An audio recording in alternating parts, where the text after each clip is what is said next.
Bonjour à tous et bienvenue sur la chaîne Idées de droite et aujourd'hui nous allons parler d'insécurité, eh bien, chez vous les femmes. Et oui, en France en 2024, hein, nous l'avons bien vu dans un reportage, eh bien maintenant les femmes se baladent avec des armes, avec des bombes à poivre, avec des couteaux, avec des petites aiguilles dans leurs cheveux comme ça, au cas où, on ne sait jamais, hein, quelque chose peut arriver puisque en France, maintenant, vous ne pouvez plus vous déplacer en journée, en soirée, hein, en France, dans les rues, toute seule, puisque à chaque fois, vous êtes importuné par des individus. Hein, je vous laisse deviner quel type d'individu. Moi, j'ai déjà ma petite idée, mais je vous laisse vous faire votre avis.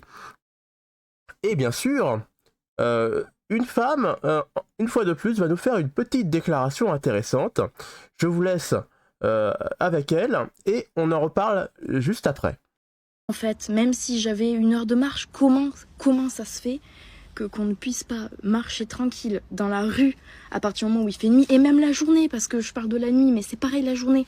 Comment ça se fait qu'en 2024, quand t'es une nana, tu ne peux pas marcher dans la rue sans te faire accoster, siffler, insulter, envoyer des baisers de loin, tout en fait, tout. Comment c'est possible? Comment c'est possible? Parce que j'en parle un peu autour de moi. Et franchement, mes amis, c'est la même chose. Ça arrive à toutes les nanas et tous les jours. Moi, ça m'est jamais arrivé de sortir, en fait, de marcher toute seule dans la rue et de pas me faire klaxonner, accoster ou siffler ou quoi que ce soit. Mais c'est pareil pour toutes les femmes, en fait. Et c'est là où c'est vraiment un problème. Pourquoi il n'y a pas de patrouille qui tourne un peu plus? En plus à Toulouse, pourquoi il n'y a pas plus de bus? Pourquoi il n'y a pas plus d'éclairage? Est-ce que c'est normal de devoir faire 1,5 km dans une rue qui est quasiment noire? Est-ce que c'est normal? Vraiment, je sais plus quoi faire en fait pour... C'est quoi en fait la solution? C'est de... Tu peux même pas rentrer chez toi? Je suis obligée de prendre un taxi? Dire quoi? Qu'il faut que je regarde en fait exactement les horaires de bus pour pas le louper?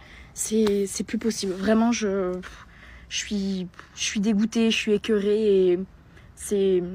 Moi j'aime la France c'est mon pays, mais quand on voit ça en fait on se dit que la sécurité elle est pas là, encore moins pour les femmes, et tu te dis que tu comprends un peu les gens qui vont vivre ailleurs. Vraiment c'est plus possible. Alors, oui, merci d'avoir parlé un peu de moi, parce que oui, moi je suis au Japon, hein, je me suis barré parce que j'ai vu que de toute façon l'État ne faisait plus rien, hein, l'État était aux abonnés absents. Mais écoute, ma petite, on pourra mettre des lumières dans toutes les rues de France, hein, le soir pour les éclairer. On pourra mettre des patrouilles partout, hein, si tu veux. On pourra élargir les trottoirs, hein, comme dirait une certaine députée qui avait fait la proposition. On pourra faire tout ce que tu veux, hein. Rien ne résoudra le problème. Le problème vient des individus. Je dis individus pour ne pas nommer qui vous savez. Hein, je vous laisse deviner. Le souci, c'est tout simplement qu'il y a des gens, encore une fois, qui n'ont pas le même rapport aux femmes, qui n'ont pas été élevés avec les mêmes codes que les nôtres. C'est tout. Tout simplement. Écoute, je vais prendre mon exemple. Regarde, le peuple japonais, hein, voilà, je vais prendre le peuple japonais, les femmes et les jeunes filles, les adolescents, les jeunes femmes, se baladent en mini-jupe, hein, vraiment mini-jupe, hein, je peux vous le dire. Et elles ne se font jamais embêter le jour, le soir.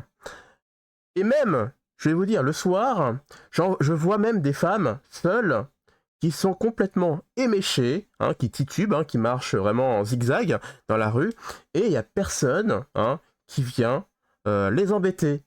Vous voyez ce que je veux dire? Et elles rentrent comme ça, en marchant. On ne sait pas où elles vont, mais il y en a même qui dorment à même le sol le soir parce qu'elles sont vraiment trop éclatées. Et c'est pour vous dire que ce n'est pas un problème de lumière, ce n'est pas un problème d'élargissement de trottoir, ce n'est pas un problème de police. Non, le problème vient de la population en elle-même, c'est tout. Le rapport aux femmes. Voilà, simplement. C'est quand, en France, avant, hein, quand la population était relativement homogène, il n'y avait relativement pas de soucis. Hein. Évidemment, il y a toujours des enfoirés qui viennent vous embêter, mais ça, vous avez un enfoiré reste un enfoiré.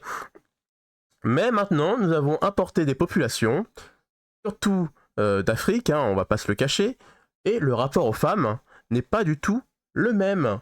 Voilà, je ne peux pas... je ne peux rien dire d'autre, c'est tout. La culture n'est pas la même. Hein, quand les femmes ne sont pas habillées de la même façon dans certains pays, les femmes n'ont pas les mêmes droits dans certains pays. Si vous voulez, j'ai fait même une vidéo, allez-y là, vous la regardez en bas si vous voulez, je mets le lien, où on voit du coup une petite fille de 13 ans qui est mariée de force à un homme de 30 ans. Hein. Je veux dire, il y a des pays où on n'a pas les mêmes codes, et bien sûr, on les fait venir dans notre pays. Après, ces gens-là, eh bien, soit ils ramènent leurs femmes hein, grâce au regroupement familial, puis ils fondent une famille, hein, et leurs enfants, comment ils les élèvent, vous pensez? Vous pensez qu'ils les élèvent à l'européenne, hein, ou bien leurs enfants, ils les élèvent hein, comme chez eux, comme au pays? Eh bien, je ne vais pas vous le cacher, la plupart du temps, ils vont les élever comme au bled, hein, comme au pays. Et bien sûr, ces enfants-là, après, ben, ils vont reproduire les mêmes codes que leurs parents. Voilà, c'est tout. Donc, écoute, je comprends ton indignation. Hein, je comprends que maintenant, en France, en 2024, être une femme, c'est vraiment invivable. Mais, voilà, beaucoup de femmes ont choisi de voter à gauche. Hein, je suis désolé. Et les hommes, hein, parce que les hommes aussi, maintenant, on ne vient plus vous aider la plupart du temps parce que c'est beaucoup trop dangereux. Maintenant, ces individus-là sont vraiment très violents. Ils peuvent cacher un couteau, on peut se faire éclater la tête et finir à l'hôpital, voire mourir parce qu'on est venu vous aider. Donc, je suis désolé, mesdames, mais il y a eu des cas, je ne me rappelle plus le nom en tête, mais il y a eu un cas où un garçon est venu aider 3 jeunes filles qui se faisaient embêter par des individus, et il est du coup, il est mort, le garçon, hein, parce qu'il s'est fait défoncer la tête à coups de pied. Donc, je suis désolé, mesdames, mais vous avez choisi hein, de voter à gauche, vous avez choisi des politiques qui n'ont fait que empirer les choses, et maintenant, nous avons, en tout cas, le résultat de ces politiques. Donc, je vous dis, bah, bon courage, en tout cas, pour la suite. J'espère que ça s'améliorera, mais c'est vraiment très, très mal parti. Allez, je vous dis, en tout cas, merci d'avoir regardé la vidéo jusqu'au bout. Si vous voulez m'aider, eh bien, mettez-moi un petit j'aime, parce que le petit j'aime, ça aide au référencement de la vidéo, ça m'aide vraiment pour la suite, et en plus, ça me fait plaisir. Et si vous avez des commentaires à rajouter juste en bas, eh bien, allez-y, parce que je vous lis comme d'habitude. Allez, je vous dis à la prochaine vidéo. Ciao!